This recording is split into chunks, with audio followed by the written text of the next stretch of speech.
Guys, part 2 na yung Brookhaven. Yan, buti po nga yung iba, diba? Nakikita sila. Paano naman kami?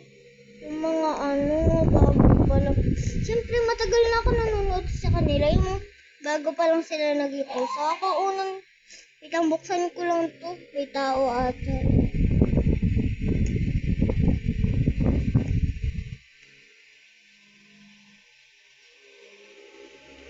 Yan. Eh, wala naman palang kumakatak eh. Ay. Okay guys. Ngayon, meron kasi, di ba nasabi ko na, meron din ako dito. Pero, ganito yung mga bahay dito. Hello sis. Hello little sis. Hello. Ang tangkad niya. Pero akong liit ko eh.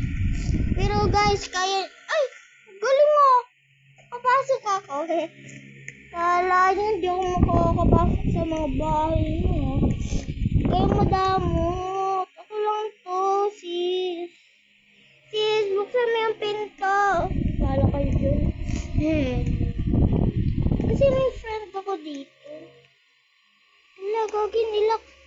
Wala, paano ako makakalabas dito? Nilak niya.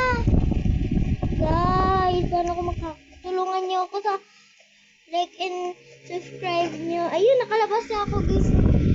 Dumaan ako sa may. Pero, narunong kasi ako makikita ang puno. Pero, kayo pag mga nai-stuck din kayo, umakit kayo sa mga matataas na lugar. Ayun, yung kayo. Yan. Diyan ako umano sa camping nila. Ito, wait. Camping. Ayan, tapos nag-lock. Hello.